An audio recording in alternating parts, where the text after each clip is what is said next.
नमस्कार दोस्तों, आज हम बात करने वाले हैं भारत के अब तक के सबसे बड़े डिफेंस बजट की। 7.85 लाख करोड़। जी हां, ऑपरेशन सिंदूर के बाद भारत ने अपनी सुरक्षा और सैन्य ताकत को लेकर बड़ा संदेश दे दिया है कि अब मॉडर्नाइजेशन रुकेगा नहीं और डिटरेंस कमजोर नहीं होगा।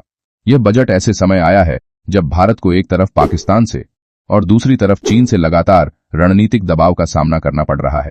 ऑपरेशन सिंदूर ने यह साफ कर दिया था कि भविष्य की लड़ाइयां सिर्फ सैनिकों की संख्या से नहीं बल्कि टेक्नोलॉजी, स्पीड और प्रिसीजन से जीती जाएंगी, और इसी सोच का असर हमें इस बार के डिफेंस बजट में साफ दिखता है। वित्त वर्ष 2026-27 के लिए भारत का कुल डिफेंस बजट है 7.85 लाख करोड़, जो पिछले साल के मुकाबले लगभग 15 ज्यादा है। यह न सिर्फ अब तक का सबसे बड़ा डिफेंस बजट है बल्कि सभी मंत्रालयों में सबसे ज्यादा एलोकेशन भी। इसमें से सबसे अहम हिस्सा है कैपिटल आउटले, यानी हथियार, फाइटर जेट, जहाज और नई तकनीक पर खर्च।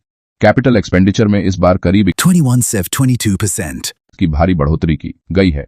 मतलब साफ है, पुराने सिस्टम को हटाकर नए fighter aircraft, advanced arrow engines, modern submarines, drones और अनमैन्ड सिस्टम्स को तेजी से शामिल किया जाएगा।